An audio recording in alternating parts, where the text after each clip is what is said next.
I did do an unboxing of this keyboard, and I'll have that video linked down in the description if anyone wants to take a look. In that video, I unboxed the keyboard, the wrist rest, as well as the carrying case and an extra set of keycaps which I have installed here on the keyboard.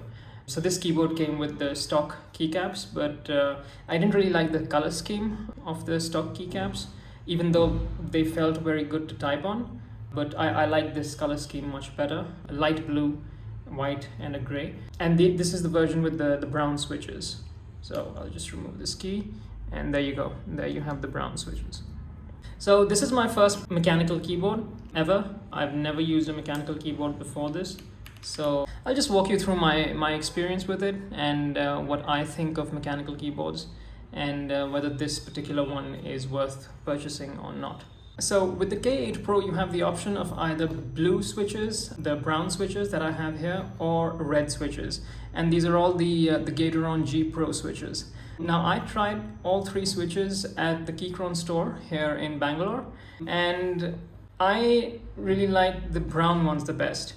I didn't really like the red switches, the linear switches that is, because they had absolutely zero feedback. In other words, I couldn't really make out if the key press had been registered or not. It felt very vague. It didn't inspire much confidence while typing. Even though the red switches were the quietest of the three, but still I didn't really like the feel of the red switches. The blue switches, on the other hand, were just too noisy. They were extremely noisy and they created quite a racket while typing. So immediately, as soon as I started typing on the blue switches, within a few seconds I knew that this is not for me, because I won't be able to tolerate the noise for very long. Even though I did like the feedback that the blue switches provided, there was like a click feeling a prominent click feeling when you press down on the keycaps. But the noise of the keycaps themselves, it was quite distracting, to be honest. And the other thing about the noise that the blue switches produce is that the noise is very treble focused, if that makes sense. So, and that makes it even more annoying. So if that clicky sound had been more balanced, I don't think that I would mind that noise all that much. But yeah, the blue switches, they're not for me. So I went with the brown switches. And I think the brown switches will be good for around 80% of people. 10% might go for the red switches, and another 10% might go for the blue switches.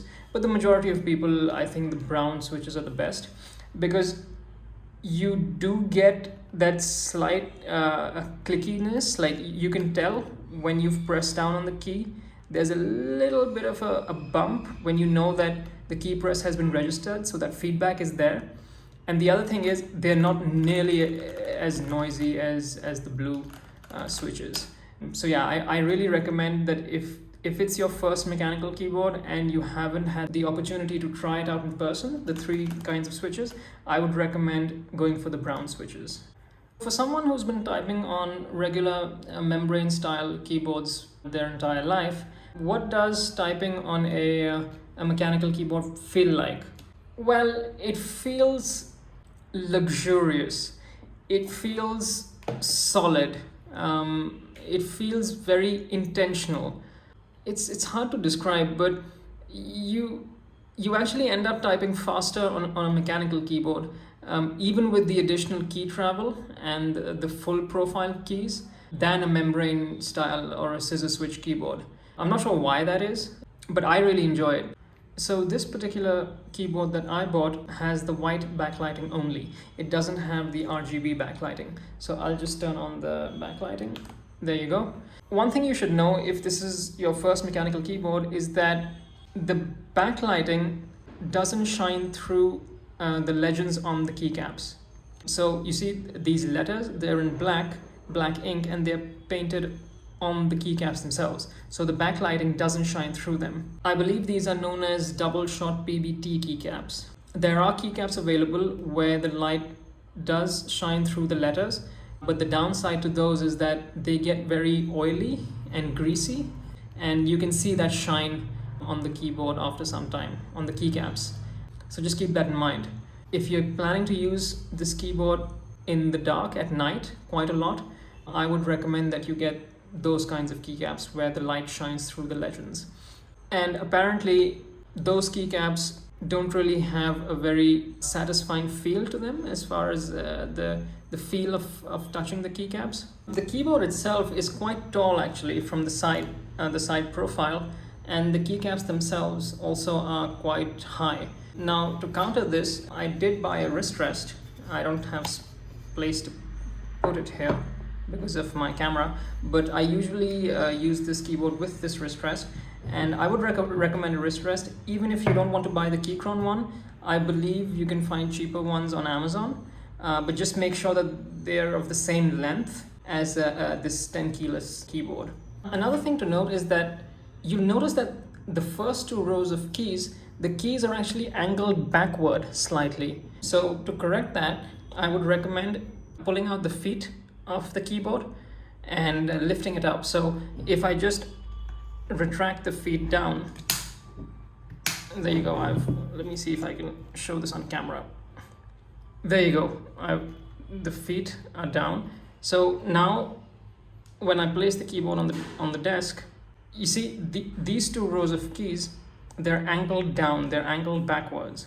So this is not a very natural typing position, at least not for me, and I don't think most people will find this very comfortable.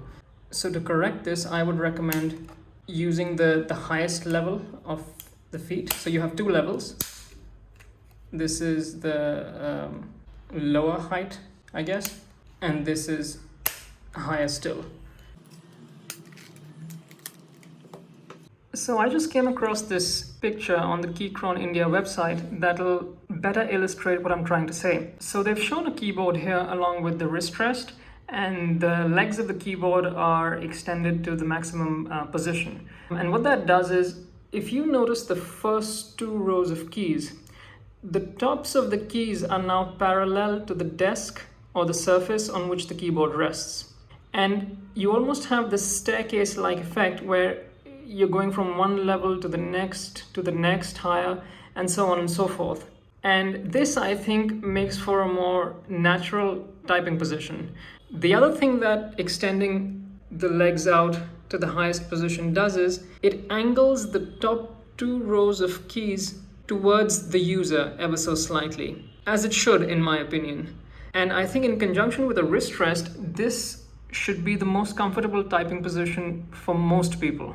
I can wholeheartedly recommend this to anyone who's looking to purchase a mechanical keyboard, particularly someone who's never had a mechanical keyboard. So this would be a great first choice, and it's fairly reasonably priced. So I bought this for around 9,000 to 10,000 rupees from the Keychron India website. There are cheaper options available, so around the 3,000, 4,000 rupee price point, but they might not be wireless, for instance. They might be wired, or they might not have the separate arrow keys and the separate page up, page down, home, end keys. So they might not be 10 keyless. They might just be a 75% layout or a 60% layout.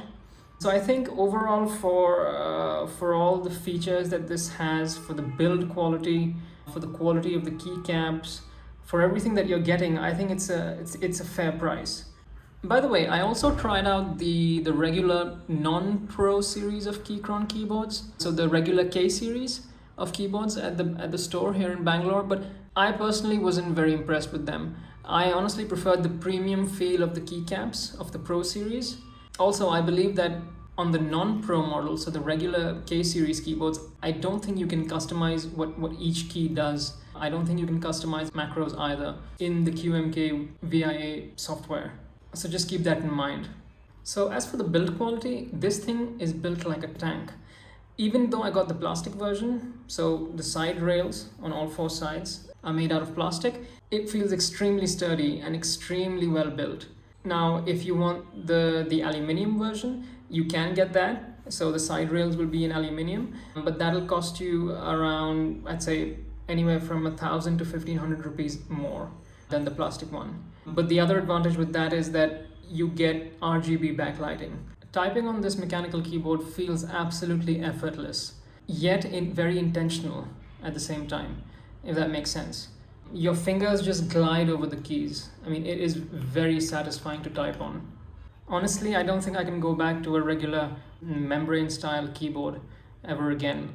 The next kind of keyboard that I would like to try is a mechanical keyboard, but a low profile mechanical keyboard. So that is something I want to try next to see what that feels like.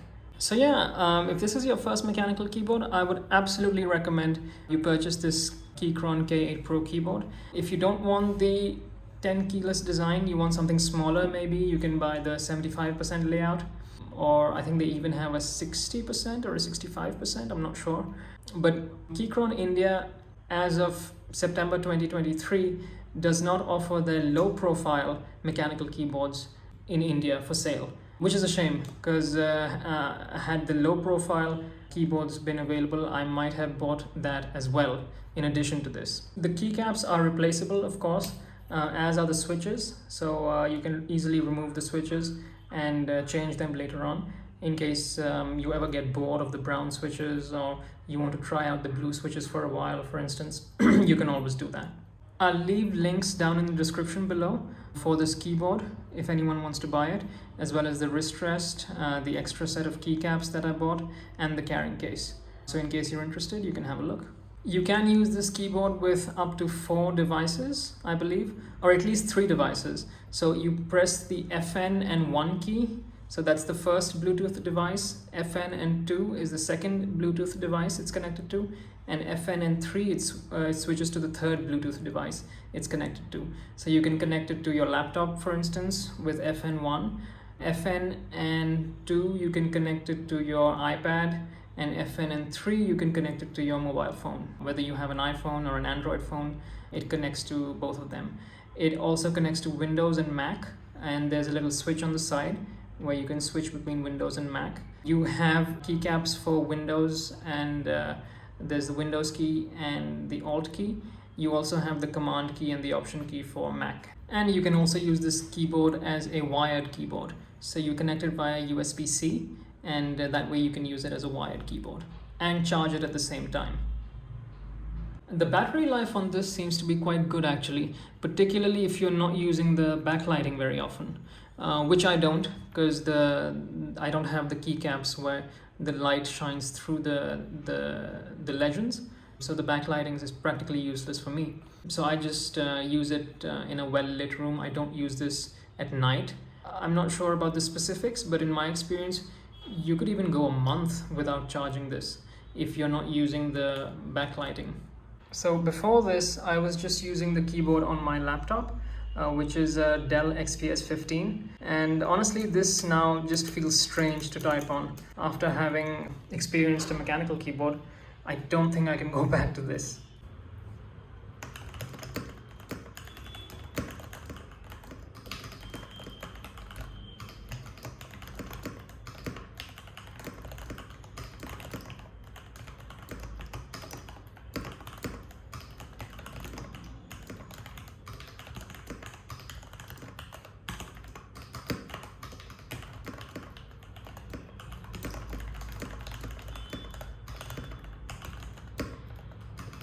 I hope this video helped you.